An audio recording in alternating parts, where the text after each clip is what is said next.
mais a esfera pública, que é o meu trabalho na universidade, dando aula de ética, cidadania, ciência, tecnologia, sociedade, ética, nas mais diversas faculdades, desde arquitetura, direito, publicidade e marketing, né, enfim, várias faculdades. O meu trabalho nos seminários, com teologia, formação de líderes, no seminário especial, o seminário Martin Bucer, tem sido o seminário onde eu tenho dedicado mais tempo para ensinar teologia. Então, filosofia na universidade, teologia mais no seminário. E, mais recentemente,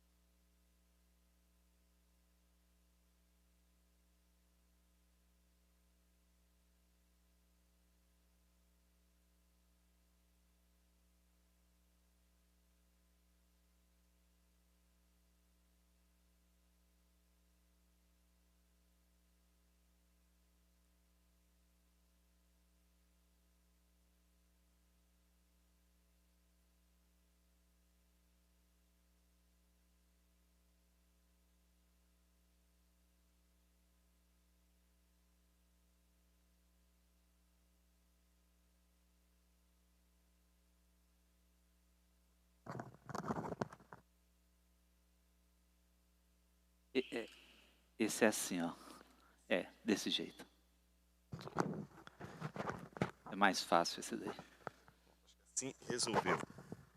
E, mais recentemente, coordenando as publicações na área, sobretudo, de teologia, de Edições Vida Nova. Então, coordenando as publicações como editor ali na Edições Vida Nova. Basicamente, esse é o meu trabalho E hoje. você vai na sua casa quantas vezes na semana? Essa resposta é melhor que ela dê do que eu. O homem tá da brincadeira, não. Ah lá, tá vendo? Todo dia. Todo dia. 15 minutos, mas vai, né? Mas vai. Até você encontrou com um aluno aqui, né? Ex-aluno do Jumper, né? Sim, Você sim. está dando aula lá ainda? Eu lá no Jumper eu atuo como um professor convidado. Ok. Né? Então, como eu trabalho na universidade, de vez em quando o reverendo Mauro Meister convida a gente para ou dar uma dobradinha na aula de sermões, né? De prática de sermão, e também o Felipe Fontes ajudando ali na teologia filosófica. É coisa. É bastante coisa mesmo. Muito bem, então nós vamos, eu vou caminhar tem várias perguntas, e à medida que a gente for caminhando, a gente vai voltar para cá. É bom saber um pouco da sua vida, daquilo que Deus tem feito, né? Além dessa parte de trabalho, tem a família com 3 filhos, a igreja crescendo, né? E teve um fato interessante, e talvez o pessoal não saiba aqui. Como é que começou aquela história lá, você e o Mauro no mesmo lugar? Foi muito interessante. A nossa igreja, a gente estava reunindo ali no auditório do Seminário Servo de Cristo, que é a capela que eles têm ali. Mas a capela cabe no máximo ali 70 pessoas. E ali a igreja cresceu e de repente não estava mais, não tinha mais condições. Ficou muito pequeno para a gente. Só que a gente não tinha ainda condições financeiras para assumir um lugar maior. E na época eu comentei isso com o Mauro, e o Mauro disse assim: "Ô Jonas, por que você não vem, não é, aqui para Barra Funda? Eu cedo para você o espaço da noite, eu fico aqui de manhã e você faz a igreja aqui à noite, né?" Eu topei e a gente ficou ali um bom tempo juntos, né? Tendo a E era a igreja. igreja batisteriana da Barra Funda. Era quase isso. Presbiteriana. Eu sei que algumas pessoas iam procurando a Barra Funda, diziam: não, não, vem aqui. Aí depois eu fiquei sabendo que alguns iam de manhã dizendo assim: eu sei que aqui é a Igreja Batista da Palavra. Não, é aqui mesmo, vem aqui, vem aqui. No final a gente fechou a conta, estava tudo certo. Só. Muito bem. Vamos começar com uma coisa mais tranquila. A pergunta da pessoa foi: por que a beleza importa? Acho que essa é uma pergunta muito importante. Imagina o seguinte cenário. Numa mata virgem, não há nenhum ser humano ali. mas há uma borboleta batendo as suas asas coloridas. Por que ela precisa ser colorida se não tem ninguém para ver ali? É uma pergunta importante, não é? E no fundo, isso faz a gente perceber que Deus não nos deu um mundo apenas pragmático. Um mundo em que a comida deve simplesmente nos alimentar. Não, a gente também come com os olhos. Não é? Às vezes a gente olha e fala assim, caramba, que coisa bonita. E a gente acaba também se deliciando. Às vezes a gente é enganado, né? Tem alguns doces que não parecem ser tão doces assim. É que a gente não apresentou, hoje não teve os doces alemães, só os Apfelstrudel, etc. Tem que conhecer os outros. Não é? Tem alguns doces que você olha e diz assim, nossa, isso parece que vai ser muito gostoso. Né? Por exemplo, o brigadeiro feito por alemães. Não vai ser nunca igual o nosso brigadeiro. Né? Mas quando você olhar, é bonito, viu? É bonito. Ou seja, a gente tem uma relação com a beleza de todos os jeitos, de todas as formas. E isso decorre, eu acredito, do fato de que a beleza importa em primeiro lugar para Deus. A beleza, ela tem a ver com a proporção e com a ordem. Ela tem a ver com o senso que a gente tem de que as coisas, elas têm algo apropriado, algo que ordena. E mesmo quando, pensando em arte mesmo, quando você vai quebrar uma ordem, a quebra daquela ordem, imagina numa composição musical, você tem ali todo um andamento, tudo certinho, tudo bonitinho. De repente você tem uma modulação que quebra tudo aquilo, quebra toda a ordem. Mas você fala, puxa vida, isso aqui ficou bonito. Ou seja, mesmo aquela quebra da ordem, ela só foi bonita porque ela pressupunha uma ordem. Então você pega, fala, se você disser que eu desafino, caramba, você vai analisar a harmonia disso, você fala, esse fino, aí, essa nota não cabe ali. Mas quando você entende a música que está falando sobre o desafinado, e você vê o porquê daquele tom ali, você fala, puxa, olha que genial isso aqui é incrível, não caberia essa nota aqui, mas coube, ficou interessante, quebrou, é dissonante. A gente vê isso na pintura, a gente vê isso em várias coisas. A natureza também apresenta a sua ordem, e às vezes a quebra dessa ordem. E essa quebra não tem absolutamente nada a ver com aquilo que a gente chamaria de queda, de pecado. Tem a ver com arte. Tem a ver com o fato de que as proporções só são percebidas também quando a gente percebe as suas desproporções. O problema é que a gente não suporta uma música dissonante o tempo todo. A gente não suporta a desordem o tempo todo. A gente não suporta aqueles elementos de quebra o tempo todo. Por isso que para a gente, às vezes, a arte contemporânea ela é um pouco complexa. Porque às vezes o investimento na desordem é tamanho que você não entende mais nada, já não tem mais sentido, já não faz mais sentido. É como aquela história não sei se vocês acompanharam, do museu, acho que foi um museu na Itália. Agora estou tentando lembrar aqui qual foi, se foi o Museu de Bolonha, não sei, eu não lembro agora qual era o museu.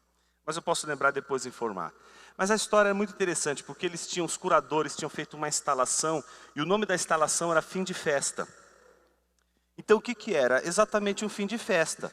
Bexigas por todos os lados, coisas estourando, garrafas de champanhe abertas, caídas, sabe fim de festa, aquela balbúrdia?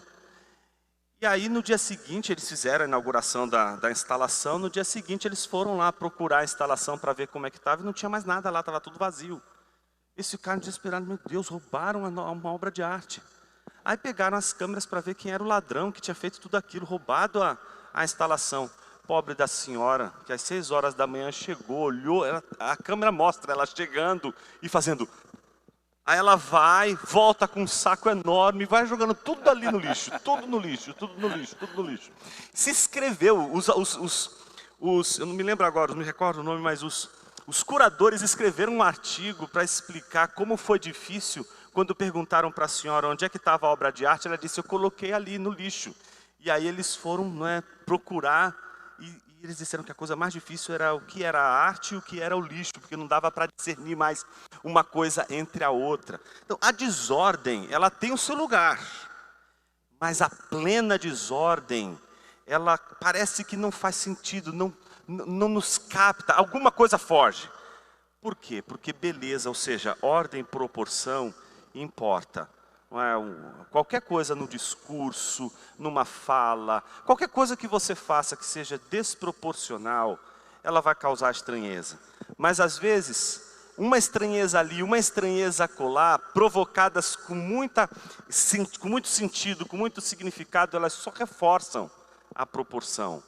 O problema é quando a gente ama tanto a desproporção que a gente não quer mais ordem, a gente só quer desordem. Aí o mundo já não tem mais uma preocupação com a beleza, não se tem mais preocupação com a ordem, você tem aí o caos. Muito bom. Que aula de caminhamos pela arte e tudo, né? Então Eu vamos demorei bastante para que as outras perguntas não sejam tão... Não, então nós vamos sair agora da filosofia e vamos para a teologia. Tá bom. Teologia, apesar que você baseou a sua resposta nas escrituras, né? Mas uma coisa, a teologia esfria o crente? O camarada que conhece, que estuda bastante, né? A gente ouve isso. O cara estudou muito, agora ele é gelado, para ele agora é só... Ela esfria o crente? Isso é uma afirmação verdadeira? Olha, a má teologia não só esfria como mata, envenena, destrói, corrói. Torna pessoas arrogantes, frias, sem coração, sem sensibilidade, arrogantes, estúpidas, sabem de tudo, não conseguem dizer não sei, são altivas, orgulhosas, tudo que você puder imaginar, que você, depois de escrever tudo isso, você fala, você está falando de Satanás? Não, estou falando de alguém que foi formado por uma má teologia. Isso é absolutamente comum. Mas a boa teologia, ela nunca vai forjar alguém vaidoso, orgulhoso, presunçoso, insensível com o outro, insensível com aquele que não entende. Pelo contrário, a boa teologia, ela vai colocar em primeiro lugar a gente de joelhos diante de Deus. E esse dobrar os joelhos diante de Deus é o primeiro passo para fazer da teologia não uma fonte de retenção de sabedoria, mas fazer da teologia uma fonte de transbordamento de sabedoria. O teólogo que é formado numa boa teologia não retém sabedoria. Ele transborda a sabedoria. Ele quer que aquela sabedoria que ele provou não fique só com ele. Ele precisa espalhar aquilo. Ele precisa fazer com que outras pessoas se apropriem daquele saber. Aquele saber não lhe pertence, não é dele. Não pertence a ele. Aquele saber está ali. E pode mudar pessoas, pode transformar pessoas, pode primeiro transformando o próprio teólogo. Então eu penso que a verdadeira teologia, uma teologia saudável, ela em primeiro lugar vai colocar a gente de joelhos diante de Deus, vai colocar a gente no foco não da retenção, mas do transbordamento, da doação do saber, do transbordamento do saber. Ou seja, o teólogo que é formado por uma boa teologia, ele nunca vai considerar uma pessoa quem inferior a ele. Ele vai sempre olhar para o seu interlocutor como alguém que tem alguma coisa que ele pode me ajudar a ver que eu não estou vendo. Não importa se é doutor, não importa se é uma pessoa absolutamente ignorante do ponto de vista da formação. A sabedoria, ela opera com padrões muito diferentes das informações enciclopédicas. Hoje o que a gente tem é uma busca por informações enciclopédicas. A gente tem formado hoje muitos teólogos que se parecem muito com Google. Eles têm respostas para tudo. Eles sabem as informações todas, leem todos os autores, mas o que falta? Sabedoria. Sabedoria não é a mesma coisa que ciência. A ciência é de uma natureza diferente da sabedoria. A ciência, ela pode ser algo que pessoas que não têm absolutamente sabedoria podem ter. Pessoas que têm muita ciência podem não serem sábias. E a teologia, eu penso que ela forma, em primeiro lugar, sábios. Pessoas sábias. E as pessoas sábias, elas vão transbordar sabedoria e elas sempre estarão na igreja para servir. Duvide de qualquer teólogo que não queira servir na sua igreja, que não queira servir em sua comunidade. um teólogo que não ama a comunidade, um teólogo que não se envolve com a igreja local, um teólogo que não se envolve com as pessoas, um teólogo que não fala com as pessoas, que não se envolve com o povo, que não se envolve com as questões da vida, que não é atravessado por questões existenciais, que não se vê no mesmo olho do furacão que as pessoas se encontram, que não se vê na mesma situação que o seu povo se encontra, ele não merece ser ouvido. Ele já não é teólogo, ele já não é sábio. Ele se parece muito com aquela serpente do Éden, que vai fazer de tudo sempre para torcer as Escrituras, para que ela nunca diga aquilo que a gente precisa ouvir, mas para que ela sempre diga o que a gente quer ouvir. Eu acho que o mundo que a gente vive hoje é um mundo muito carente, como sempre foi, mas hoje mais ainda, carente de pessoas que reafirmem aquilo que a gente quer ouvir. A coisa mais difícil é a gente sangrar para que pessoas ouçam aquilo que elas talvez não queiram ouvir, mas aquilo que vai transformar a vida delas de uma vez por todas. Amém. Que a gente tenha muitos desses teólogos aí, né? O Twitter está cheio. Mas você sabe que, enquanto você falava, eu lembrei de um senhor, o seu Santinho, que foi um missionário da primeira igreja presbiteriana de Goiânia. O seu Santinho não sabia ler, mas talvez um desses homens sábios que eu tive o privilégio de conhecer. E como é que ele era missionário? Mas ele lia a Bíblia, não conseguia ler mais nada, não sei como é que era essa matemática aí não. Mas a Bíblia ele lia. E ele viajava rio acima pregando, ele viajava rio abaixo. Um dia ele estava em Goiânia e a gente levou ele no Carrefour. E para quem saiu do interior, da beira do rio e foi lá no Carrefour, ele chegou e entrou no supermercado, aquele supermercado enorme, ele nunca tinha entrado num lugar daquele. E ele andando virou para mim, para o meu pai e falou, muita facilidade traz muita dificuldade. E aquilo, eu falei, uau, né? Seu Santinho, né? E essa sabedoria de quem teme ao Senhor, né? Eu não pude deixar de lembrar do seu Santinho enquanto você falava aí. Eu acho que isso é uma virtude, Marcos. A gente lembrar daqueles que não passaram em branco em nossa vida. São os formadores anônimos. Não vai encontrar eles nas bibliotecas, mas eles escreveram muito em nossas vidas, nosso trajeto, influenciaram nossa maneira de pensar. Esses encontros são os mais interessantes. E neles a gente vê a teologia em carne e osso, a teologia que não só é pensada, mas vivida. A teologia é sempre uma questão de vida ou morte. A teologia não é uma questão de pensar meramente, é uma questão de se posicionar na vida, no mundo, processar o mundo teologicamente, olhar para uma pessoa, sabe? Quando eu imagino que seja assim, eu não sou, mas eu imagino que um médico formado, quando olha para uma pessoa, ele processa, quando ele faz o diagnóstico dele, à luz de toda a experiência que ele teve, e ele faz uma leitura daquela pessoa a partir de todos os dados que ele tem. Um teólogo faz a mesma coisa, só que ele faz de uma maneira diferente.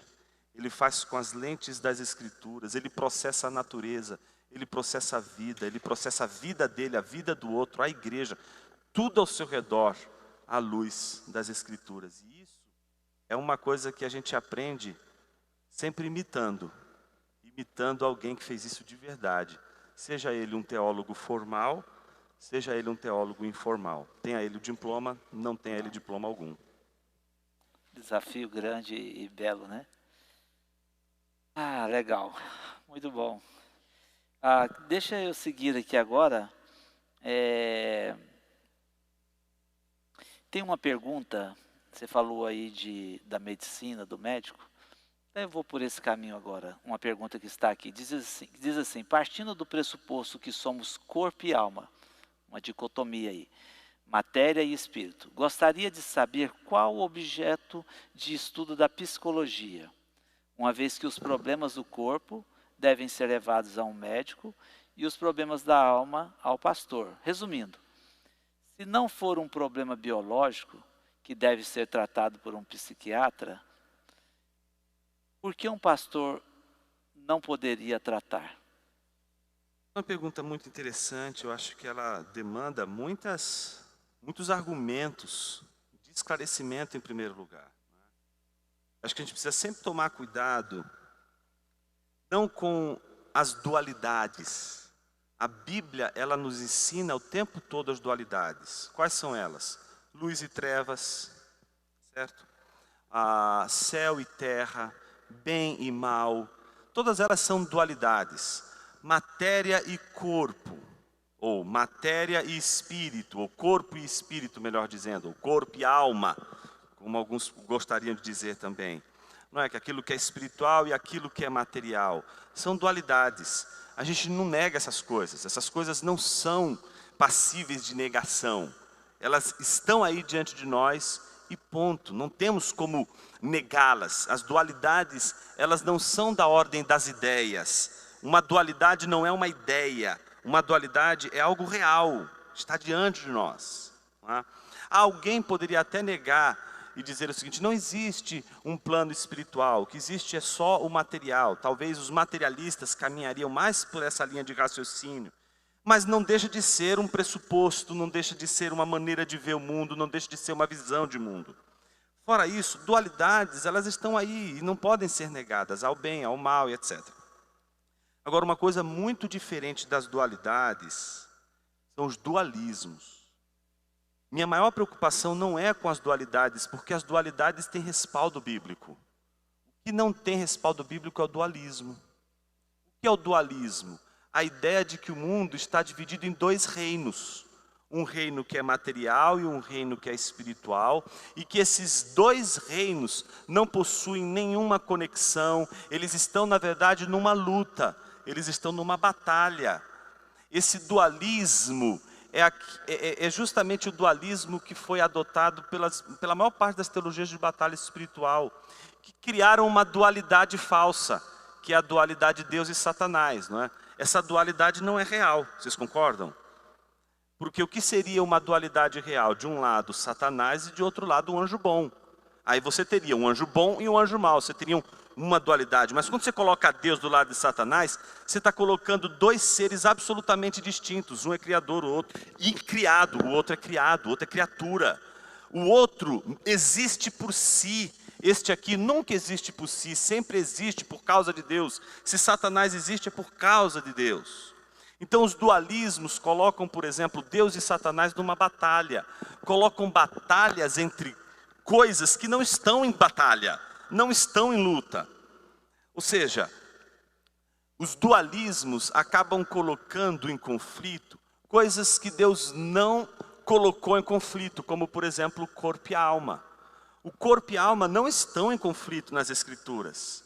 Elas não nos ensinam que o corpo e a alma estão em conflito. Aliás, nas Escrituras, toda a estrutura do ser humano é uma estrutura de unidade, que a gente chamaria de psicossomática. Sempre alma e corpo.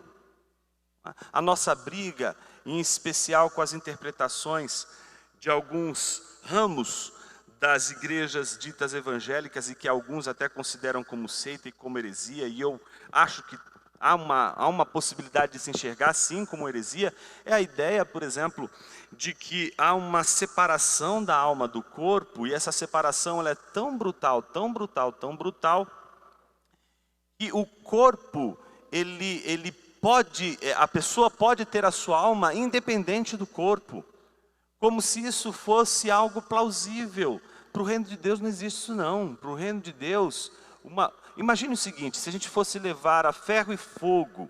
São Tomás de Aquino diz algo muito interessante sobre isso. Ele diz assim: imagine o chamado estado intermediário, quando as pessoas morrem, não é? E ficam numa espécie de estado de expectativa, seja aqueles que defendem o sono da alma, seja aqueles que não têm sono da alma nenhum, já está direto com Deus e ponto final, e está reinando com Ele, etc. Vamos deixar essas questões de lado por enquanto, mas vamos pensar nesse estado intermediário. Não importa qual seja esse estado intermediário, se a alma está separada do corpo, ela já está numa situação inferior, preste atenção. inferior a nós que estamos vivos. Só pelo fato da alma estar separada do corpo, porque Deus não fez o homem para ser separado do corpo. Por isso que existe uma doutrina chamada de ressurreição do corpo. Porque Deus jamais projetou um homem separado do corpo. Nem no Éden, nem depois do Éden, nem na vida eterna. Não seremos concebidos no céu separados do corpo. Aliás, Cristo está reinando corporeamente. Não podemos negar que Cristo em carne está reinando sobre tudo e sobre todos. Então essa luta entre alma e corpo, entre o plano espiritual e o plano material, ela não combina com a visão cristã antropológica.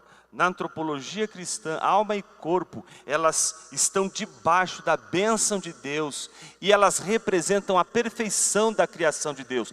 Deus, quando criou o homem, criou ele perfeito, com alma e corpo. Isso é inegável. Agora, o que acontece com a psicologia é o que acontece com muitas outras disciplinas, sobretudo as contemporâneas, as que desde o século XIX em diante acabaram se tornando faculdades independentes. Talvez você não saiba, mas a psicologia, ela teve a sua origem sempre na filosofia, ela sempre foi uma disciplina filosófica. Aristóteles foi o primeiro a escrever um tratado de psicologia chamado Peripsiché, ou De Anima, que é o tratado da alma, onde ali ele vai trabalhar as paixões humanas, né, as patema, tes, psiques, aquilo que causa as paixões na vida, vai desenvolver toda uma leitura sobre o que é a alma, uma classificação da alma, ou seja, a doutrina da alma, a psicologia desde sempre foi uma disciplina da filosofia, como por exemplo, ética, política, estética, lógica. E você não tem aí as faculdades de ética. Você conhece alguém formado em ética? Não, você estuda ética na filosofia, ou estuda ética em qualquer outra faculdade, mas a ética, ela sempre é uma disciplina da filosofia. Mas a psicologia, ela, no século XIX, ela se tornou uma disciplina autônoma. Ela se apartou da filosofia, se constituiu como uma disciplina autônoma, porque era uma disciplina que visava estudar justamente o psiquismo. Visava, portanto, a estudar como os estados psíquicos se desenvolvem, quais as suas causas, quais as suas razões. Então, desde sempre, a psicologia não é uma ciência nova no sentido daquilo que a gente encontra na história das ciências. Ela é antiga, ela é nova enquanto uma disciplina autônoma. Ora, tanto a psicologia, e aí no caso a psiquiatria e qualquer outra ciência que vai lidar com aquilo que seria o psiquismo humano, ela vai lidar com o seu objeto. E o seu objeto é sempre um objeto reduzido, você precisa reduzir o seu objeto. As ciências fazem isso naturalmente. Agora, um pastor não pode reduzir nada. Um pastor não pode reduzir uma pessoa à alma, ele não pode reduzir a análise que ele vai fazer das pessoas pelo viés da psicologia, porque ele é um pastor, ele processa como um teólogo, ele faz uma leitura do ser humano pelas escrituras, ele faz uma leitura do ser humano por um outro viés, é de uma outra natureza. O psicólogo tem uma outra leitura, como o filósofo tem outra leitura, como o eticista tem outra leitura, como o médico tem outra leitura, como um dentista tem uma outra leitura. Cada uma dessas ciências, o que elas fazem? É a tal da desgraça que nós nos encontramos hoje, a desgraça das especialidades.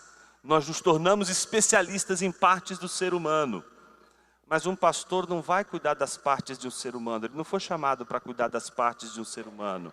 Ele foi chamado para ler o ser humano à luz das Escrituras e observar o ser humano e processar o ser humano pela via da teologia. Então, nesses termos, eu entendo que o pastor ele pode lançar mão de todos os recursos que estiverem em sua mão, mas o que ele não pode abrir mão, em hipótese alguma, é da sua leitura bíblica do ser humano.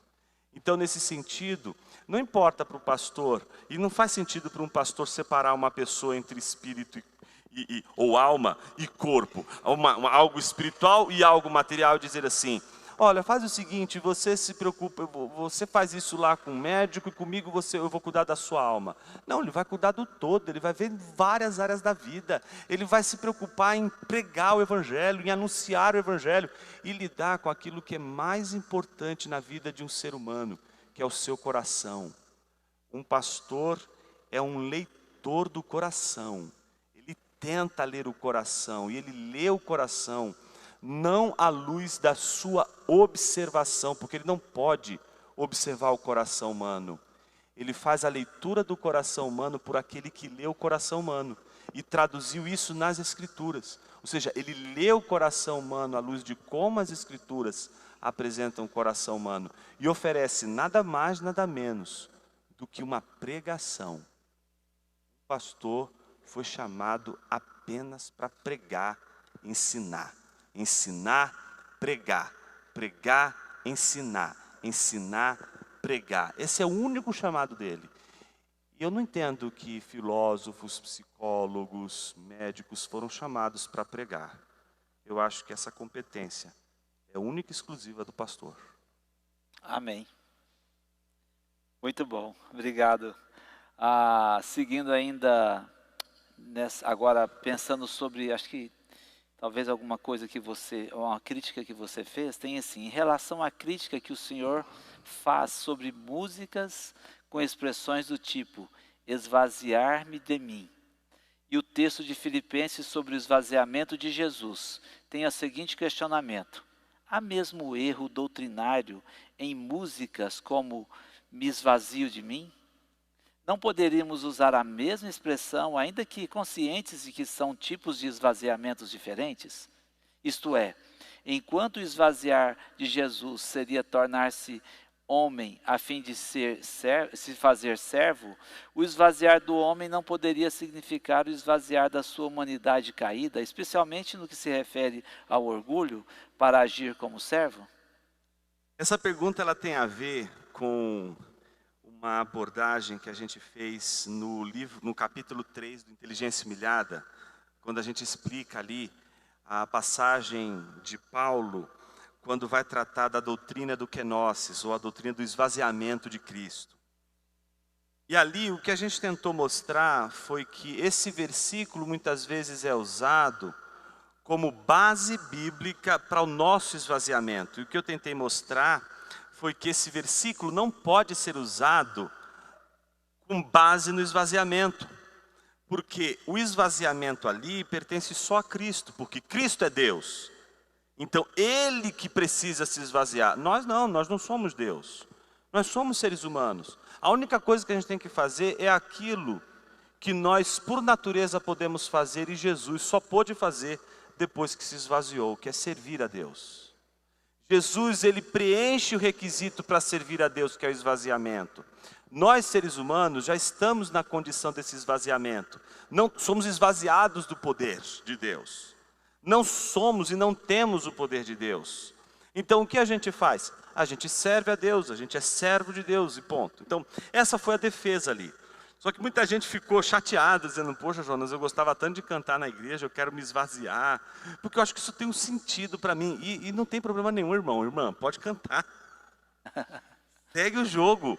O sentido que você está dando para essa canção está perfeito. Você está dizendo, eu quero me esvaziar no sentido de eu quero me humilhar, não é isso?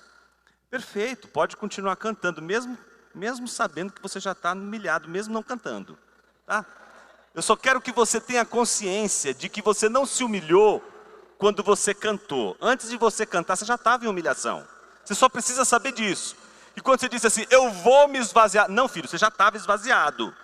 Você já estava numa condição muito ruim. Você não está numa condição boa. Mas se você quiser continuar cantando, pode cantar à vontade. A mesma coisa com o Salmo 91 que a gente pregou hoje. Tem muita gente assim, puxa vida, eu gostaria tanto de continuar lendo o Salmo 91 pensando que caiam 1000 ao meu lado, 10.000 à minha direita. Eu quero continuar dizendo isso. Tem nada demais você continuar aplicando partes desse texto para a sua vida. O que você não pode é desconsiderar o fato de que aquele rei é Jesus Cristo. Você só não pode desconsiderar isso. Você só não pode desconsiderar o que a Bíblia está dizendo. Agora, as aplicações para a sua vida pessoal, como por exemplo, puxa vida, aquilo se aplica a Jesus. Eu não tenho o poder de Jesus, mas eu gostaria de confiar em Deus como Jesus confia. Eu gostaria de me entregar como Jesus se entregou. Mesmo sabendo que eu não teria poder nenhum para me livrar do mal, eu quero confiar no Senhor, porque Ele me deu o exemplo. Não há nenhum problema com isso, absolutamente nenhum. Pode continuar lendo o Salmo 91, aplicando a si mesmo, mas sempre lembre que o único que tinha a condição de habitar no esconderijo do Altíssimo e assim habitou, foi o teu Senhor Jesus Cristo. Então, esses textos bíblicos sempre vão aparecer, né, Marcos? A gente vai ficar triste porque a gente queria que fosse com a gente. Inclusive, tinha uma pergunta exatamente sobre isso. Pastor Jonas, o Salmo 91 é sobre Jesus e sobre nós? Já está respondido aqui, né? Isso. Quanto à proteção e o livramento, pronto, já pegou junto aqui, ó. Pronto. Esse é o caminho. Nós estamos nesse movimento. Eu sei que é duro quando a gente descobre, por exemplo, que o Evangelho não é sobre nós. É difícil, né? A gente quer a história da nossa vida. A gente quer... Quais são as histórias que mais a gente se interessa? As nossas histórias. Por isso, quando todo mundo começa a contar um monte de história e você não se vê nessa história, a história não fica empolgante. Ela só é empolgante se você está na história. Mas o Evangelho nos ensina a nos empolgarmos com a história de Jesus. Essa é a mais doce realidade que um cristão pode provar. A alegria de só ver a história de Jesus e se alegrar com ela. Não é sobre nós, não é sobre mim, não é sobre você, é sobre Ele. Muito bom. Aí a gente não acha graça, né? A gente quer estar na história, né? Exato, já está na história. Muito bem, uma pergunta aqui. Agora, uma curiosidade bíblica. Por que Deus aprovou a atitude violenta de Finéias em Números 25? E hoje somos aconselhados a não sermos cruéis. Há um livro muito interessante do Paul Copan chamado assim, É Deus um Monstro Moral? Em que ele vai percorrendo essas passagens difíceis. Esse texto está em português, esse livro está em português. Ele vai percorrendo essas passagens do Antigo Testamento que são muito difíceis da gente ler e dizer assim, puxa, como Deus poderia ser amoroso, sendo dessa forma? Por isso que a maior batalha hoje nossa é contra uma heresia que a gente julga que ela já foi resolvida, mas ela não foi resolvida, ela continua presente nos nossos dias e ela se chama marcionismo. Marcião foi um herege que dizia o seguinte, não é possível que o Deus do Antigo Testamento seja o mesmo Deus do Novo Testamento. O Deus do Antigo Testamento é um Deus justiceiro, é um Deus vingativo, é um Deus que não perdoa, é um Deus que tem alegria no castigo dos ímpios. Já o Deus do Novo Testamento é o Deus da misericórdia, é o Deus do amor, é o Deus que morre na cruz, etc. Então o que a gente faz? Vamos abolir o Antigo Testamento, vamos ficar só com o Novo, porque o Novo é mais palatável. Então muita gente acaba incorrendo na mesma situação nos dias de hoje. Tem pessoas que ficam apavoradas com o Antigo Testamento, nem leem mais o Antigo Testamento, se perguntam se o Antigo Testamento é Bíblia mesmo, né? Não, meu negócio é o Evangelho, meu negócio é o Novo Testamento, esse negócio de ver uma lança atravessando um israelita e atravessando uma midianita, e Deus lá dizendo, é isso mesmo, isso não consigo engolir um negócio desse, não vai dar. Por outro lado, existe dentro da própria revelação da justiça de Deus, existe um movimento que precisa ser conhecido pelos homens, que é o movimento de um Deus que não suporta a injustiça, não suporta a traição, não suporta a apostasia, e um Deus que aplica a sua ira justamente contra aqueles que invalidam a sua palavra. O Novo Testamento claramente vai mostrar para a gente que toda essa ira divina foi aplacada em Jesus Cristo de uma vez por todas.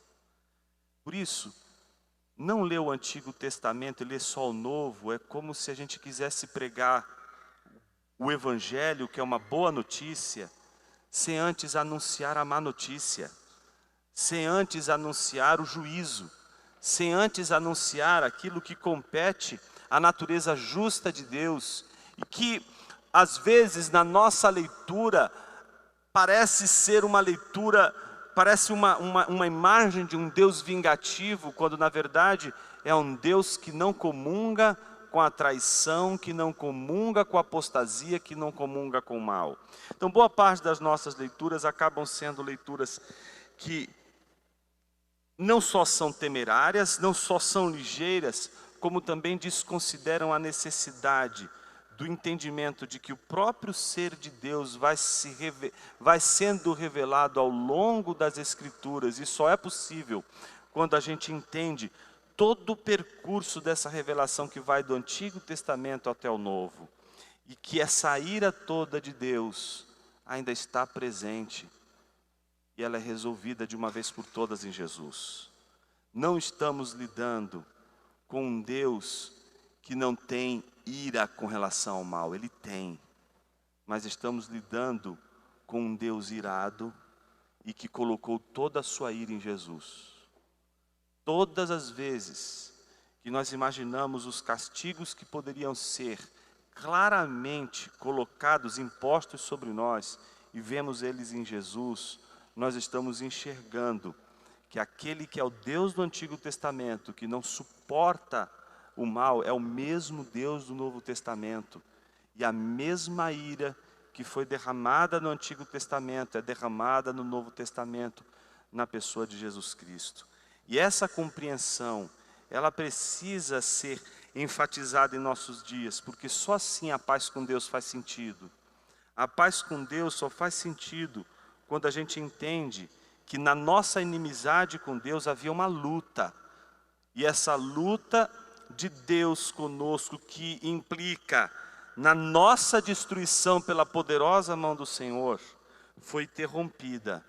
Não porque Deus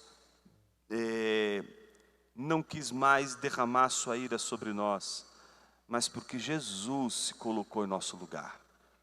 A ira de Deus foi aplacada de uma vez por todas, porque naquele dia em que Deus irado desferiu o seu golpe sobre todos nós, quem estava naquele lugar não éramos nós, era o seu Filho. Por isso não existe paz com Deus sem o ato mais violento, mais cruento de toda a experiência humana, que é a morte de Jesus na cruz. Então, essas passagens são difíceis mesmo. Mas uma coisa, já que a gente falou sobre beleza no início, né? Uma coisa é você, e é o que acontece hoje, é você pegar uma passagem como essa e recortá-la de todo o texto bíblico, de todo o conselho bíblico, e tentar construir uma teologia com base naquela única passagem que está ali. É como se você pegasse uma sinfonia e tirasse todos os instrumentos. Pega Lohengrin, por exemplo, do Wagner. Tira tudo, deixa só o oboé. Que coisa horrorosa. Meu Deus, que coisa feia. Mas é tão bonito aquela linha melódica, junto com todas as outras. Não dá para ler a Bíblia separando os seus tons ali de toda a sinfonia. É preciso ler todas as passagens nas suas relações mais profundas. E o que você acabou de explicar também responde uma pergunta que tem a ver, que foi o que você disse aí, porque a pergunta seria: por que em sua morte Jesus questiona por que Deus o desamparou? Como isso não evidencia uma desarmonia entre Jesus com os planos de Deus, que foi muito pelo contrário, né? Esse Deus que aparentemente cruento, né? Que agora no Filho dele coloca toda a sua ira para que eu e você pudéssemos estar essa noite aqui, comendo jantar alemão, batendo papo, né? Então, graças ao Senhor por isso daí, né, Jonas? Exato. Até onde vai a influência? Agora vamos lá. Uma pergunta de vida cristã do dia a dia. até onde vai a influência de Satanás na vida de um filho de Deus? Qual a parcela do pecado é culpa? Qual a parcela do pecado é culpa nossa e qual é a culpa do diabo? Porque tem muita gente que põe a culpa no diabo, né? Faz um negócio, não sei o que, isso aí foi o devorador que veio, que tal. Como é que a pessoa lida com equilíbrio com isso daí? Não existe vida cristã sem tentação. Não existe. Toda vida cristã é constituída no seu estado probatório. Estamos em tentação o tempo todo. Mas estamos também em provação o tempo todo. Essas duas coisas sempre andam juntas. E elas andam tão juntas que uma anula a outra. E eu vou explicar como. Todas as vezes que você cai em tentação, necessariamente você desobedeceu a Deus. E necessariamente você se submeteu à tentação. Todas as vezes que você se submete a Deus em obediência, necessariamente a tentação se tornou secundária na sua vida, você não se submete mais a ela. Ou seja, se você obedece a Deus, necessariamente você desobedece a Satanás. Se você obedece a Satanás, necessariamente você desobedece a Deus. Como é que você vence a tentação? Obedecendo a Deus. Vencer a tentação é sempre o ato de obediência no momento da tentação. Toda a nossa tentação é uma luta entre fazer o que Deus quer e fazer o que o tentador quer que a gente faça. Por isso que a gente não pode colocar a culpa toda em Satanás, não é? Não dá para... Tem aquela história que diz que o diácono encontrou o diabo na porta da igreja e perguntou: o que você está aí chorando? O diabo está dizendo: essa igreja diz que é tudo eu, tudo eu, tudo eu. Porque no fim das contas a gente acha que tudo é Satanás e põe a culpa toda nele e ele acaba levando todas as culpas, né? Então, antigamente o homem dizia que era a mulher que Deus te deu, agora ele usa o Satanás para dizer isso o tempo todo. É o Satanás que está me perseguindo, é o Satanás que está fazendo isso comigo, é o Satanás. Então, o Satanás acaba sendo o meio pelo qual a gente não explicita as nossas falhas. Essa mania que a gente tem de colocar a responsabilidade que cabe a nós em qualquer outro, ela é adâmica. Ela está em Adão, está em Eva, ela está na serpente. Sempre a gente vai procurar um responsável pelos nossos fracassos. Daí, entender que o arrependimento é o começo da vida cristã é uma das coisas mais marcantes de um cristão. Porque o arrependimento não é outra coisa senão: não foi Satanás, fui eu. Eu pequei contra os céus, e diante de ti não sou digno de ser chamado filho. Eu quebrei o mandamento do Senhor que diz: honra ao teu pai e tua mãe, e pedi a parte da herança que não me cabia. Eu pequei contra a palavra de Deus, eu errei. Essa atitude de você assumir o seu pecado, assumir a sua falha, é o princípio da graça de Deus. Só crente faz isso, meu irmão. O impenitente não consegue se arrepender. Diante da disciplina do Senhor, ele encontra meios para se livrar das responsabilidades de seus erros. Mas o que se arrepende é aquele que está o tempo todo dizendo: eu tinha que ter sido forte, fui fraco. Senhor, tem misericórdia de mim. Eu confesso o meu pecado. Essa atitude é a atitude que recomeça tudo, meus irmãos. Recomeça relacionamentos, refunda tudo. Toda a obra da redenção começa com arrependimento. E o arrependimento é a única reação que um cristão pode, de fato, evidenciar na sua vida como um sinal da conversão. É o arrependimento. Tudo começa ali. Então, o arrependimento é a consciência clara de que você não é alguém que foi conduzido por Satanás a pecar. Satanás pode ter lhe oferecido o fruto, mas quem deu a dentada foi você, não foi ele. Então, Satanás, ele pode ser o tentador, como a Bíblia nos ensina, mas quem cai em tentação não é ele. Quem cai em tentação somos nós. Obrigado. A decisão final sempre é nossa, nossa. né? A gente passa por dificuldades na vida, por lutas, e a pergunta tem a ver com isso. Pastor Jonas, como saber quando agir e quando descansar? Quando sabemos se estamos ultrapassando o limite de confiar e descansar? Essa tensão que tem aí. É uma pergunta muito interessante, porque é a pergunta que não só começou a atravessar a primeira exposição que a gente fez, mas vai atravessar todas as exposições até o final. Não é? Eu estou aprendendo que, mesmo tendo poder, eu não posso usar esse poder, eu tenho que confiar no Senhor. Mas o que a gente não pode esquecer, não é que a gente está falando que não possa usar o poder. Pode usar o poder. A gente só está trabalhando uma questão aqui. Usar o poder para si mesmo. Usar o poder para o seu bel prazer. Usar o poder para a glória de Deus. Usar o poder para abençoar o outro. Usar o poder para aquilo que Deus quer que você faça. Deus em nenhum momento está dizendo que você não faça isso, não use esse poder.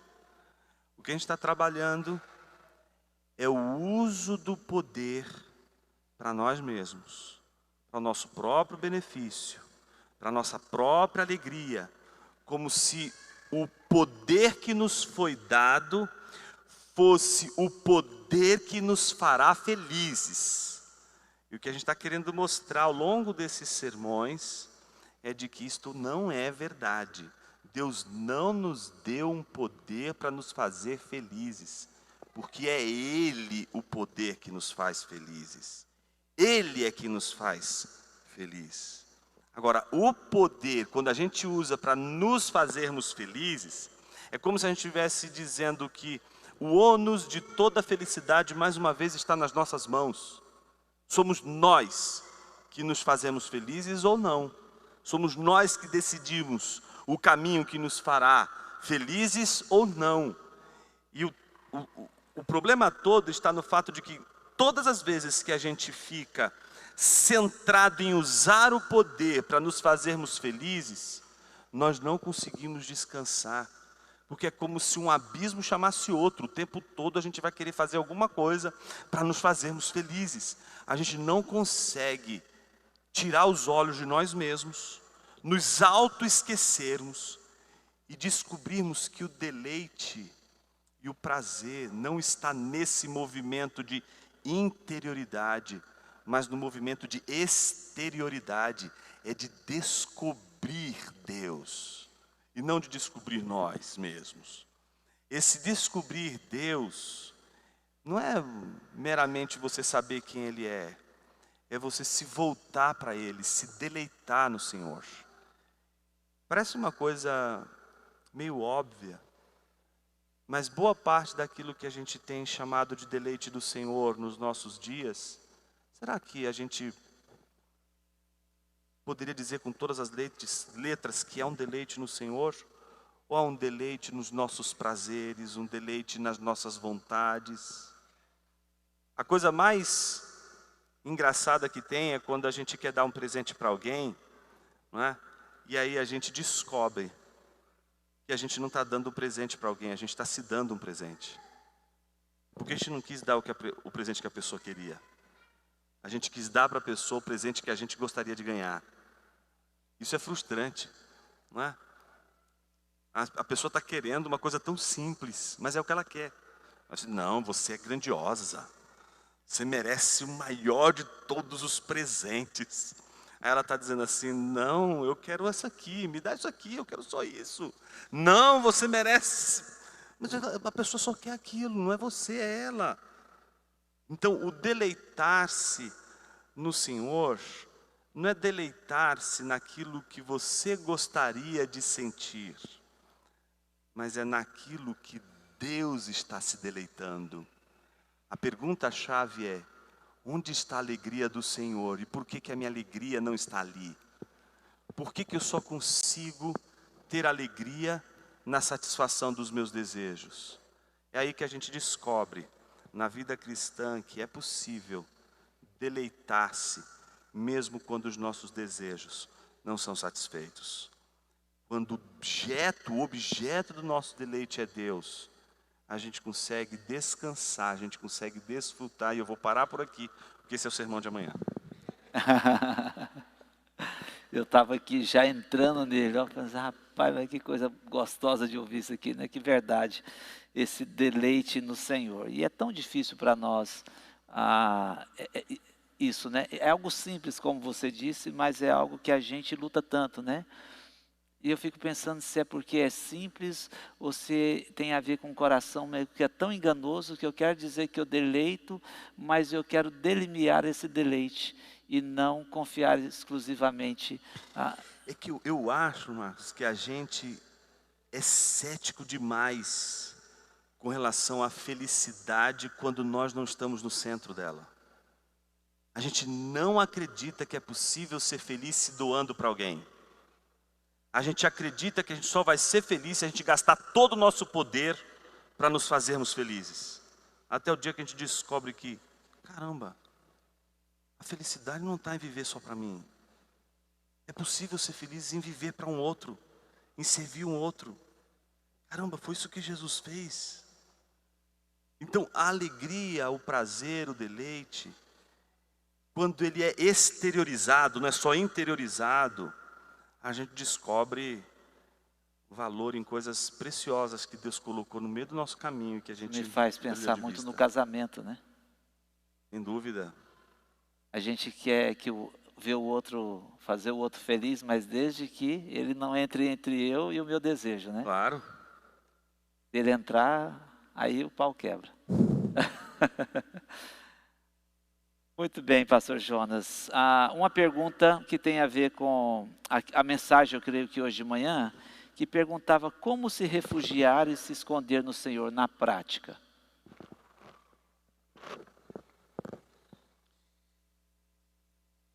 Eu acho que, se a gente pensar em primeiro lugar no que significa o esconderijo do Altíssimo, em primeiro lugar dizer, olha, não dá, eu não vou conseguir ir para lá. Eu não consigo encontrar esse lugar. Se a gente levar ao pé da letra o que a gente estudou hoje, a nossa oração já não é mais essa. O que eu preciso fazer? Não. A nossa oração é, Senhor, me leva, me conduz. É que mais uma vez a gente é muito cético. Não é possível, tem alguma coisa que eu tenho que fazer. Sabe, se eu tenho que fazer alguma coisa, a gente não consegue acreditar que eu só preciso dizer, Senhor, me esconda. É o Senhor, não eu. É o Senhor quem vai fazer. A gente tem que ter lá no fundo, algum movimento que diga assim, não, mas eu tenho que fazer alguma coisa. E é isso que todo mundo quer ouvir no final. Todo mundo quer saber o seguinte, Deus vai fazer, mas eu tenho que fazer a minha parte, né? É isso que você quer ouvir isso. Eu tenho que fazer a minha parte. Mas o que eu estou dizendo para você é que não, você não tem parte nenhuma. E enquanto você não souber disso, você não terá a maior experiência que um crente pode ter na vida, que se chama graça. Todas as vezes que você ficar com essa mania de, eu tenho que fazer alguma coisinha aqui, eu tenho que realizar, você não vai saber o que é dormir à noite, dizendo assim, o Senhor fez tudo, eu não fiz nada, louvado seja o Senhor, eu não mereço, mas o Senhor me deu tudo, louvado seja o nome do Senhor. Você não vai saber o que é a experiência da graça, enquanto você não souber entregar tudo. Tudo. Eu posso fazer. Ok, você pode fazer, então faça. Por que não deu certo até agora? Não deu certo porque você está fazendo. Não dá certo porque você está o tempo todo tentando, não é? O tempo todo você está resolvendo. Então, em geral, quando acontece esse tipo de coisa, a gente está no gabinete pastoral, acontece muito isso. A pessoa já vem com você, para você, tem gente aqui da igreja, cuidado. Gente que chega para você, que vai lá no gabinete e diz assim: Jonas, é isso, isso, isso, é assim, assim, assado, eu tenho que fazer isso, é assim, assim, assim, assado. Eu olho e digo assim: amém, vamos orar? Aí a pessoa diz assim: mas você não vai falar nada? Não, você já falou tudo? Você já quer fazer tudo? Você já disse tudo? Você quer o quê? Você quer que eu faça o quê? Que eu valide o que você está falando? Eu não vou validar. Se você quer ouvir o que a palavra de Deus tem para dizer para você, então vamos começar tudo de novo? Ah, tá bom, Jonas, vamos começar tudo de novo. Então tá. Está disposto a ouvir? Tô. Então vamos ler a Bíblia aqui. Ah, eu tenho que fazer isso? Ah, mas isso é muito difícil. Eu vim aqui querendo jogar praga no desgraçado. Você está dizendo que eu tenho que perdoar ele, que eu tenho que assumir o prejuízo. Eu falei: não sou eu que estou dizendo. Eu gostaria de dizer para você: mata esse desgraçado, porque eu também estou com ódio dele. O discurso que você me apresentou dele me fez odiar ele. Eu estou com você nessa. O problema não é você. O problema não sou eu. Eu também estou com ódio dele. O problema é a Bíblia. A Bíblia está dizendo que você tem que perdoar, que você tem que assumir o prejuízo. O problema é esse. O problema não é o que eu quero fazer. O problema é o que a Bíblia diz. E boa parte dos nossos problemas diários são porque a gente acredita nas nossas soluções. E é tão incrível isso, gente. A gente é teimoso. A gente quer pagar para ver. Não, deixa eu tentar. Aí pronto, você vai e faz uma, faz duas, faz três, até a hora que você diz assim: poxa, eu não vou fazer mais nada. Aí Deus faz. Aí você fala: puxa vida, no momento em que eu não fiz nada, no momento em que eu não tentei nada, Deus me deu. Foi a hora que o milagre aconteceu. Foi a hora que menos eu esperava. A hora que eu simplesmente me entreguei. Foi a hora que Deus atuou. E eu acho, meus irmãos, para ser sinceros, eu acho que Deus vai humilhando a gente até esse momento. Enquanto você ficar com essa vontadezinha de fazer alguma coisa, não, eu tenho que fazer alguma coisa. Não pode ser, isso é irresponsável. Não posso. O cara acha que é irresponsável, não é? Vou entregar nas mãos de Deus. As pessoas acham que é isso, né? Entregar nas mãos de Deus e vou ficar esperando. Você não vê nenhum passarinho adulto no ninho esperando a comida chegar, não é?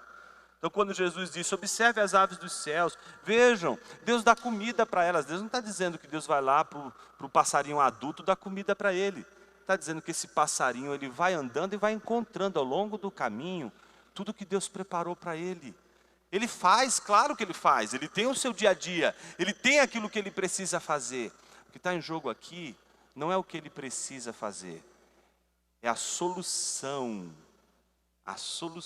que você criou na sua cabeça e que você acha que ela é a única e que se você fizer vai dar certo.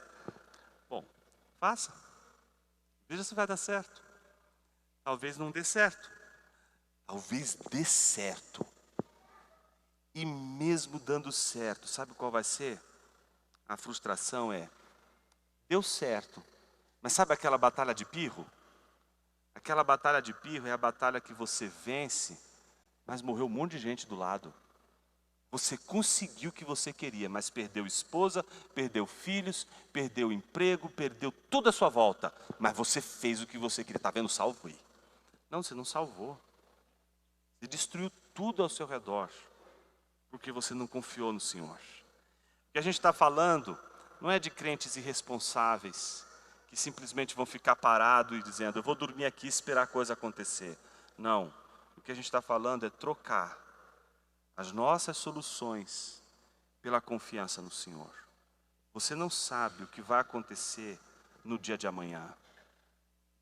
Talvez amanhã seja um dia terrível para você. Segundo o seu prognóstico, vai dar tudo errado. Acontecem tantas coisas amanhã. E você diz assim: puxa, nem nos meus maiores sonhos eu imaginava isso aqui. É disso que a gente está falando. A gente está falando de um Deus imprevisível. Um Deus que transforma da noite para o dia as densas trevas num dia de sol, num dia ensolarado. A gente é que tem que escolher entre seguir os nossos planos ou ouvir a voz de Deus e confiar nele. Eu acho mais difícil confiar na voz de Deus. Eu acho. Acho que é É um dos grandes desafios. Por isso que quando algum irmão diz assim, olha Jonas, está difícil confiar em Deus, eu me sinto humano com esse irmão. Eu falo, ai Senhor, achei um crente. Agora, quando eu vejo alguém dizer assim, não confia no Senhor porque confiar é bom, eu falo, isso é um mentiroso desgraçado, não sabe o que é confiar em Deus não. Confiar em Deus, meus irmãos, é andar na corda bamba. Confiar em Deus é um negócio doido. Confiar em Deus é mexer com o nosso coração o tempo todo, que quer tudo prontinho, do nosso jeito. E Ele faz tudo de um jeito que a gente nem espera. Está lá, coitada da menina, esperando o casamento, agora está esperando o rei do universo dentro dela. Deus faz assim na vida de Maria. E coitado de José. E agora, como assim? Grávida do Espírito Santo? Muda a história deles, da noite para o dia. Isso. Estava pronto aqui para continuar ouvindo. E sabe uma coisa que eu estou assustado? É que a gente só começou as perguntas. Faltam mais 342, né? E são 9h52 da noite. E daqui a pouco, esse telefone vai começar toda hora aqui tremer aqui, ó.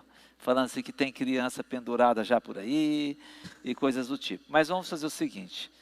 Eu não abri para perguntas hoje, porque acaba gastando um pouco mais de tempo e nós temos muitas questões aqui que vocês mesmos colocaram.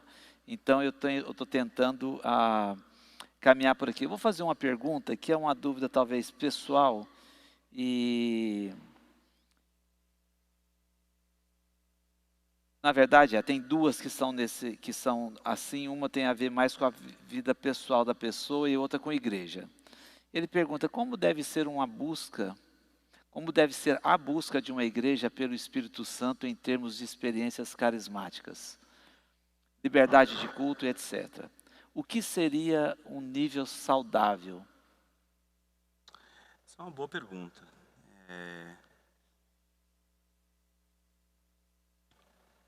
Acho que a gente tem hoje que redefinir muita coisa sobre a doutrina do Espírito Santo para repensar a questão dos carismas. Eu digo isso porque boa parte da nossa maneira de lidar com o Espírito Santo hoje é uma maneira bastante complicada, que traz implicações inclusive para a doutrina da Trindade. Às vezes a gente tem uma doutrina da Trindade muito frágil, e ela explicita várias expectativas, às vezes equivocadas, sobre as pessoas da Trindade, em especial aqui a pessoa do Espírito Santo. Eu acho que há uma passagem de um livro que eu gosto muito, do J.I. Packer. Ele antigamente se chamava Na Dinâmica do Espírito, hoje ele tem um outro nome, eu não me recordo agora qual é o nome que ele... Acho que é Teologia do Espírito, alguma coisa assim. Mas ele diz assim, não é? Todas as vezes que você se dirige ao Espírito Santo e começa a glorificar o Espírito Santo na mesma hora dirá a você, não faz isso, não é a mim, glorifica Jesus. Eu não vim falar de mim mesmo, eu vim falar dele. Você não pode olhar para mim, você tem que olhar para ele. Glorifique a Jesus, glorifique a Jesus. Então todas as vezes você estiver diante do Espírito buscando Ele, Ele vai dizer, não é a mim que você tem que buscar, você tem que buscar a Jesus. Então todas as vezes, e aí o Packer termina dizendo, todas as vezes que uma igreja busca Jesus, ela só busca Jesus porque ela está possuída pelo Espírito Santo. Porque uma igreja possuída pelo Espírito Santo não é uma igreja que vê o Espírito Santo. É uma igreja que vê Jesus. O Espírito Santo é a pessoa da Trindade que mais ensina a igreja o que é servir para a glória de Jesus. E aí o Packer usa um segundo exemplo, que ele vai chamar de ministério do holofote. O holofote, ele é um instrumento que fica oculto, ele fica escondido. Ele não aparece. E por definição, o holofote não ilumina a si mesmo. A missão do holofote é iluminar algo que realmente importa. e que precisa ser visto. Você sabe que existe um holofote, não porque você viu um holofote, mas porque aquilo que precisava ser visto está sendo visto ali. Então você saberá que uma igreja está cheia do Espírito Santo, quanto mais essa igreja estiver vendo Jesus, crendo em Jesus, falando de Jesus, anunciando a Jesus, vivenciando as realidades da vida com Cristo, da vida diária com Cristo. Então, me parece que a gente precisaria repensar aquilo que realmente importa na obra do Espírito e o que realmente a gente tem buscado naqueles movimentos dos carismas, não é? O que a gente busca com eles e o que a gente busca e deveria buscar em primeiro lugar, não é? Me parece que a disputa que sempre existiu na igreja, sobretudo a moderna, a contemporânea, é a disputa sobre a igreja que seria renovada, que seria carismática, que acredita na contemporaneidade dos dons, em contraste com uma igreja que não acredita na contemporaneidade dos dons, que não é carismática. E aí uns começam a dizer o seguinte: essa igreja tem o Espírito, aquela igreja, porque não crê na contemporaneidade dos dons, não tem o Espírito. Isso acontece porque essa doutrina do Espírito não está forte, não está sólida. Porque o que vem antes não é o carisma. O carisma não é o teste de uma igreja cheia do Espírito Santo. O teste, o sinal de uma igreja cheia do Espírito Santo sempre será Jesus. Assim como o único pecado imperdoável, que é a blasfêmia contra o Espírito Santo, não é sobre o Espírito Santo, mas é sobre Jesus. As pessoas acham que a blasfêmia contra o Espírito Santo é a blasfêmia contra o Espírito Santo. Mas a blasfêmia contra o Espírito Santo, que é o único pecado imperdoável, é a blasfêmia contra Jesus e sua obra. Todo aquele que apostata de Jesus e sua obra, que nega e que diz que a obra de Jesus é obra de demônios, porque foi esse o contexto da passagem. Eles estão dizendo que Jesus expulsa os demônios pelo dedo de Belzebu, estão condenando a obra de Jesus, e por isso Jesus, ali está o exemplo do que é o pecado contra o Espírito Santo, atribuir a obra de Jesus, a obra de demônios, por exemplo. Aquilo seria um pecado, uma blasfêmia contra o Espírito Santo. Ou seja, assim como a blasfêmia do Espírito Santo é algo contra Jesus, o sinal de uma igreja cheia do Espírito Santo é também se essa igreja está envolvida até o pescoço com Jesus e sua obra. Então, uma igreja comprometida com o Evangelho, com o anúncio de Cristo Jesus, na adoração de Cristo Jesus, é uma igreja cheia do Espírito Santo. Quer ela acredite na contemporaneidade dos dons, quer ela não acredite na contemporaneidade dos dons. A contemporaneidade dos dons, a questão dos carismas, não são sinais, essa questão não é um sinal de que uma igreja é cheia ou não do Espírito Santo. Me parece mais razoável, mais plausível pensar assim. Obrigado. Não, ficou muito claro. Ficou muito jóia. Obrigado. Olha, há muitas questões e eu estava olhando uma para responder. O que aconteceu aqui? Não. Agora voltou. Só que, como o nosso tempo, nós já chegamos às 10 da noite, eu vou fazer uma última pergunta. E daí eu tenho algumas perguntas, aquelas assim, para a gente fechar, sabe? Que você responde com uma... Rapidinho. É rapidinho, pai, bola assim. Então, uma última pergunta e depois tem aqui um quiz de perguntinhas para você, só para a gente conhecer mais. Não sendo sobre futebol, tá valendo. Não é sobre futebol, não. Tô de olho no senhor. Baby. Vai abrir um alçapão agora aqui, né? Marquinhos, você, viu? Basta cada pergunta o seu próprio mal. Tá vendo? Vamos agora à próxima. Não, tem coisa bacana aqui. Vamos lá. Ele tá rindo, gente. Isso é um perigo, né? Você já Eu descobriu. acho perigosíssimo. Mas eu queria perguntar... A última vez que ele riu assim, eu andei de bicicleta, quantos? Uns 20 quilômetros? 20 e poucos quilômetros, uns 22 quilômetros, 20 quilômetros. Eu quase não levantei da cama no dia seguinte. Era pertinho, né? É, Para pertinho, chupar não é uma laranja pertinho. doce ali. E a laranja, ela estava azeda para danar, né? A doce estava 5 quilômetros à frente. Meu Deus, azeda. Mas vamos lá, olha só. Nós vivemos um tempo social e político bem conturbado, onde tem muita gente defendendo um lado e o outro, e sempre há dúvidas com relação a isso. Mas nós vamos deixar esse aspecto político de fora e pensar no aspecto ideológico, que envolve algumas coisas.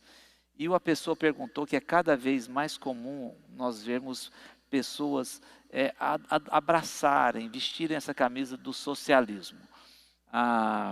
E ele fala que não consegue ver uma compatibilidade entre essa visão e a fé cristã, a fé cristã e a proposta socialista. E ele pergunta, esse raciocínio meu tem fundamento? Não vou sabonetar, não tem fundamento. Eu acho que o socialismo, entendido como um sistema ideológico, não é compatível com o Evangelho como qualquer outro sistema ideológico. Porque o Evangelho é um sistema ideológico. A gente às vezes faz um exercício muito ruim, muito ruim. Qual é o exercício? Existem várias ideologias, aí a gente faz o seguinte: qual é a ideologia que eu posso aplicar ao Evangelho? Como se o Evangelho, ele não fosse ele mesmo uma visão política do mundo. O Evangelho é uma visão política do mundo, sim. O Evangelho, ele é uma visão política do reino, é uma visão política do mundo, é uma visão política do tempo, é uma visão política do espaço. O Evangelho tem uma posição no mundo, sim. O que acontece é que esse Evangelho que a gente prega e que a gente anuncia, como ele não é visto na sociedade secularizada como uma opção, ele precisa se unir a várias opções. Então o que a gente vê hoje? A gente vê todo mundo tentando, todas as ideologias de alguma forma tentando usar o cristianismo, usar o Evangelho, tomar o Evangelho e aí chapar uma coisa na outra. A gente precisa separar essas coisas. Eu acho que todas as vezes que a gente junta essas questões todas, a gente acaba misturando vários elementos. Por exemplo, alguém poderia dizer assim: ah, Jonas, você acabou de afirmar que o socialismo não é compatível com o Evangelho. Mas o que isso significa? Se você estiver disposto a conversar mesmo, quer conversar? Vamos a fundo nessa conversa? Então tá, ok. Você vai pegar vários elementos dentro do socialismo que vai dizer assim, está na Bíblia. E é verdade, está na Bíblia. E aqui, eu acho que o C.S. Lewis ele é muito forte quando ele diz isso. Não é? Olha, não é porque a ideia que você defende é defendida por um ateu que você deveria discordar dele, porque seria muito ridículo. Imagine, você olhar para um ateu que diz que 2 mais 2 é igual a 4, você diz assim, não, 2 mais 2 não é igual a 4. Por quê? Porque você é ateu. Ruim isso, né? Eu concordo com ele que 2 mais 2 é igual a 4, muito embora ele seja ateu, eu seja um cristão, e o ateísmo e o cristianismo não sejam condizentes. Então, existem ideologias, sobretudo eu me refiro aqui ao socialismo como um totalitarismo. Porque o que acontece? Todas as vezes que você tenta associar qualquer ideologia ao Evangelho, o Evangelho vai modificar todas elas. Não tem jeito. Quer ser um socialista cristão, vai ter que suportar o Evangelho mexer em todas as agendas. Em todas as agendas. Ah, quero ser um liberal cristão, então suporte o Evangelho mexer com todos os elementos do liberalismo que você está pensando aí. Suporte, porque ele vai apontar vários problemas, várias dificuldades, várias linhas de pensamento que você está tratando ali e que não condizem com o Evangelho. Ou seja, a gente tem que parar de achar que o Evangelho é uma espécie de parasita das ideologias. Não. O Evangelho não é parasita de ideologia nenhuma. O Evangelho é sempre o juiz das ideologias e o redentor. Ou as ideologias são redimidas pelo Evangelho, ou elas serão apenas julgadas por ele. Mas o que não dá é para você dizer que o Evangelho é um ou outro, ou outro, ou outro. Não, o Evangelho é a visão que as Escrituras nos oferecem do reino de Deus para a vida da igreja. Então, me parece que a nossa discussão hoje, quando ela vai para o contexto da política, quando ela vai para o contexto da esfera pública, ela encontra muitas dificuldades. E por que ela encontra muitas dificuldades? Porque a gente vai encontrar cristãos piedosos, sejam eles conservadores, sejam eles socialistas, sejam eles liberais, são piedosos. Mas a gente não está falando de piedade, a gente está falando de consistência, a gente está falando de lógica.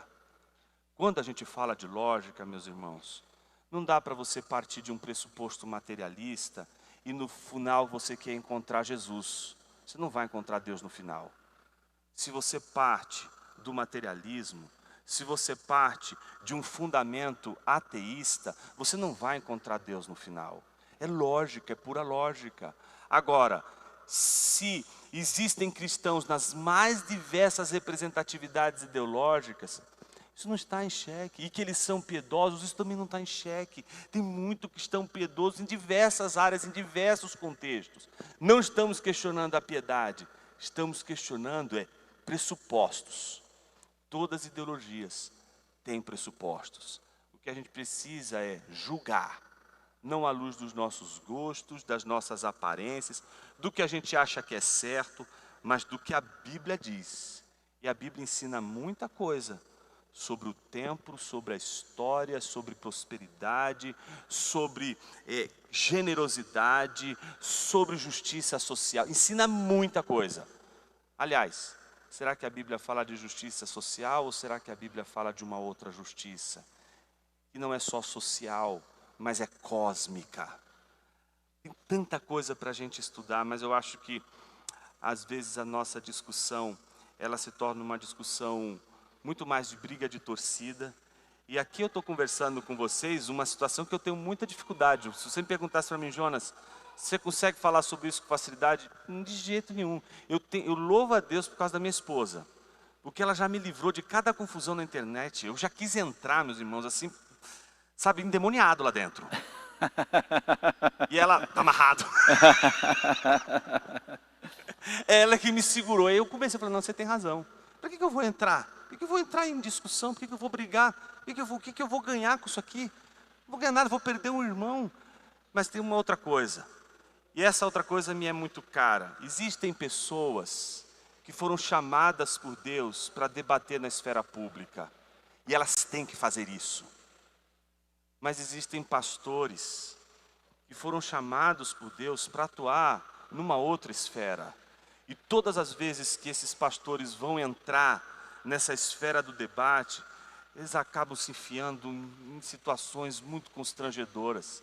Eu não gostaria de que ninguém da minha igreja dissesse assim, a igreja do Jonas é uma igreja X, Y, Z. Não, a igreja aqui é a igreja de Cristo Jesus para receber todo mundo, qualquer pessoa. Então, para os pastores, me parece que a função deles não é debater política, é pregar o Evangelho, ensinar o Evangelho, ensinar o que a Bíblia está dizendo. Agora, Deus vai chamar, Deus vai levantar pessoas que são pessoas com inteligência, com capacidade de ciência política. Sabe, gente que tem capacidade para discutir, tem que meter a boca mesmo no trombone, tem que discutir, tem que debater, que foram chamadas para isso. Mas tem gente que foi chamada para ensinar teologia. E aí se enfiar na política, não vai dar certo isso aí, irmãos. Vai dar errado no final. Então se você não sabe, não é sua praia, por que você vai navegar nisso? Deixa o outro irmão que está mais esperto com isso, conhece, mas deixa ele entrar. Ele sabe das coisas, ele está estudando. Se você não está estudando, se você não está inteirado nas questões, se você não sabe do que você está falando, fica quieto, pelo amor de Deus. Mas não fala do que você não sabe. Não fala do que você não entende. Não diz o que você não sabe, não leu. Fica quieto. A melhor coisa do mundo, às vezes, é ficar quieto quando você é ignorante. Mas se você sabe e se cala, aí é outra história. Muito bem, muito obrigado. Tempo muito bom para nós aqui, né? Eu sei que o pessoal vai ficar meio assim chateado, queria fazer alguma pergunta que surgiu aqui no decorrer da noite, mas infelizmente não dá para fazer isso. Eu vou fazer agora então algumas perguntas, dessas de respostas bem rápidas, e nós vamos lá. É só uma pergunta. Eu depois só precisava ver se tiver algum missionário aqui, com relação às crianças, para orientar os pais como é que vai ser o final aí, tá bom? Tinham vários ali, agora não tem mais nenhum. Então, eles devem estar vendo já, inclusive, isso daí. É o seguinte. Vamos lá, algumas perguntinhas assim. Viagem dos sonhos.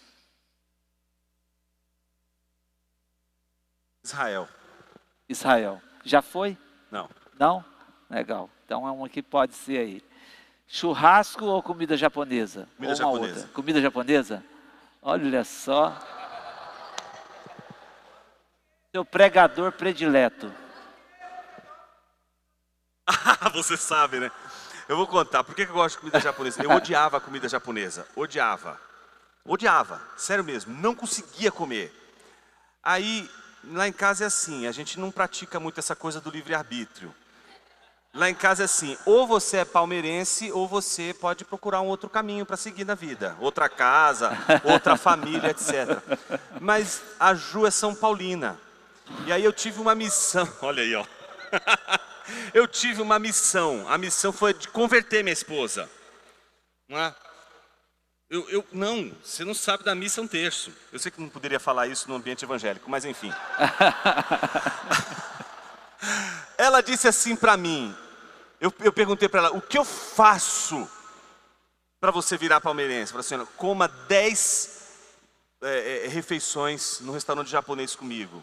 Porque ela sabia que isso seria impossível. Não, ela não sabia que isso era impossível. Para alguém que quer vê-la com a vestida... Não. Rapaz, foi difícil. Mas eu comi as 10 refeições, meus irmãos.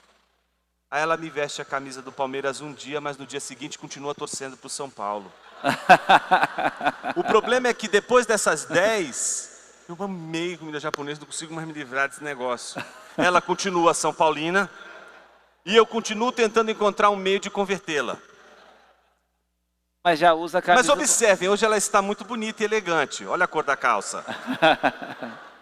Ela pode dizer com todas as letras que é São Paulina, mas o coração revela. Você havia me pedido para não perguntar coisa de futebol, mas já que você levou a conversa para esse lado, tem o Palmeiras mundial, tem em mundial. 1951. E pare com isso. O povo não entende esse negócio de prova. Sabe o que é uma prova? A prova é uma evidência. Existe uma evidência. Existe? Existe. Por que não mostraram? Não, deixa...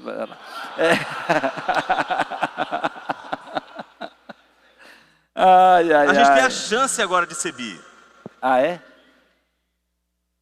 E tem a estrelinha na camisa do Próxima Palmeiras? pergunta, Marcos. Mas essa é uma Próxima curiosidade. pergunta, Marcos. O Branco pediu perguntar se você já perdeu algum voo. Não, essa eu não vou perguntar. O Branco nunca vai esquecer isso. Ele não presta, ele estava lá, pergunta essa daí. Livro que você escreveu que foi assim o mais desafiador para você? Eu estou escrevendo o livro mais desafiador. É? É. Conta pra gente. Ele estava pronto há uns 4 anos atrás, ia ser publicado. Aí eu fui ler de novo. Aí eu falei, não tá legal isso aqui. Joguei tudo fora. Meu pai do céu. E refiz todo o livro, estou terminando agora. Uau. Segundo a dona Juliana, que já leu algumas partes, ela disse que o livro ficou melhor. E qual, você pode falar o título Sim, desse livro? Sabedoria que vem do alto. Sabedoria que vem do alto. Comentário do livro de Tiago. Eu trabalho isso aí. Você pregou sobre isso aqui. Exatamente.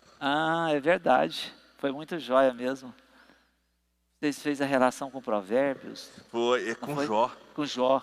É isso que eu estou fazendo lá. Que legal. Deu um trabalho enorme, mas graças a Deus Posso imaginar.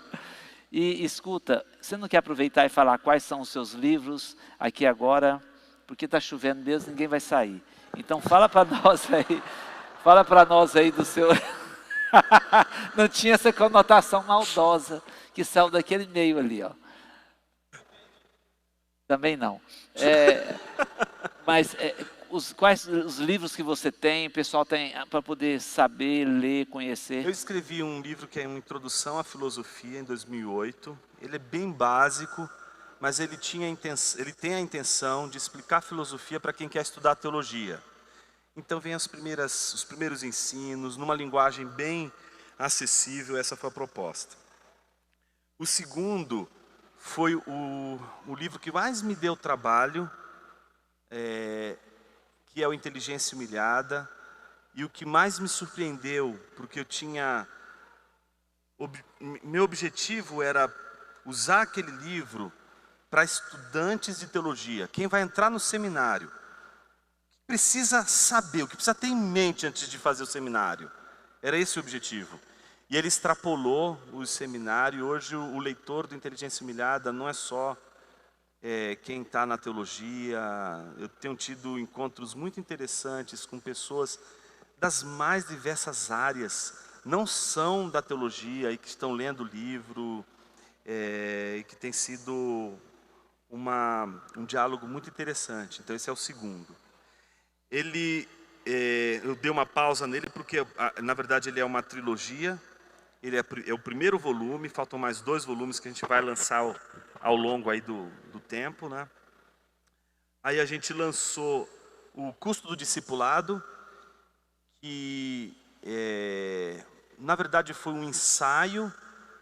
Eu tinha conversado com o Tiago Santos e ele, quando ouviu a ideia e leu um pouco do ensaio, falou assim: Jonas, você tem que publicar isso aqui. Mas é uma ideia ainda, não está... Eu queria escrever com mais... Ele falou assim: me dá esse negócio aqui. Foi e publicou. Então esse foi o último livro. E, aliás, o penúltimo. Recentemente a gente lançou o livro sobre Tomás de Aquino. A proposta foi fazer uma introdução ao conhecimento de Deus segundo Tomás de Aquino. Tomás de Aquino é um autor muito difícil de ler, muito difícil de ler. E a ideia foi escrever um livro que pudesse ser uma porta de entrada para quem quer compreender melhor Tomás de Aquino, né? E agora vai sair, no próximo ano, 2022, a Sabedoria que Vem do Alto, que é esse livro que me deu um trabalhão, mas que eu espero que possa servir à igreja. A linguagem é uma linguagem clara, é uma linguagem acessível para as mais diversas pessoas, com os mais diversos interesses. Não foquei em teólogo, em seminarista. É isso aí. Benção. Última pergunta, seu pregador predileto? Brasileiro? Brasileiro. Brasileiro, Emílio Garófalo. O Emílio Garófalo. Ele é o meu pregador predileto. E Emílio Garófalo é pastor presbiteriano aqui de Brasília. E ele tem estado aqui muitas vezes com a gente. Legal. Ele tem estado aqui, muito querido. Aliás, a gente está escrevendo um livro juntos. Ah, é? Aí vem coisa boa aí. É uma troca de cartas, de e-mails, né? A gente vem fazendo sobre o ministério pastoral há um tempinho aí. Olha que legal. Rapaz, esse é mais para frente. E um pregador, então você falou brasileiro e um pregador... Tim Keller. Tim Keller. Legal. Muito bom, esse cara é muito bom mesmo, né? Então o brasileiro é o Emílio, e o Tim Keller, ele é da presbiteriana também, né? Você está querendo dizer com isso, Marcos? Eu não sei, só me ocorreu assim, né? São bons pregadores, né? São ótimos pregadores. São irmãos em Cristo. Excelentes. Eu acho que depois disso, Jonas, eu vou até beber uma água e a gente vai encerrar esse eu tenho uma piada para isso. Você vai me dizer que bebeu meu batistério. Rapaz, mas com a aguinha dessa aqui a gente batiza esse povo tudo aqui, ó. Quer ver o que você faz com essa aguinha que você está aí na mão? Não faz nada com ela. Ai, meu coração. Gente. Ai, Senhor. Meu Jesus. Muito obrigado por esse tempo aqui. É sempre uma alegria grande, um prazer muito grande ter você aqui. Você é uma pessoa que eu gosto de ouvir, que sempre me desafia a aprender, a estudar. E me alegra ter você sempre aqui com a gente, né? Uma bênção, Marcos. Você me deve uma volta de bicicleta maior do que aquela. Meu Jesus. Você ficou de dar. Mas só se volta. Tiver uma laranja doce. Aquela eu não vou caminhar tudo aquilo para chupar uma laranja azeda, não. Ai. Ô, gente, é o seguinte, eu tenho só um aviso e aí a gente vai orar. Nós temos aquela ceia, que a ceia é aquela última refeição do dia aí para você, né? Depois dessa jantinha básica. E nós temos também um café, um chá, um tempo para a gente conversar, bater papo. Os pais das crianças, Suzy, Suzy Esquivel, ela não está me ouvindo. Aqui você está aqui, Arthur.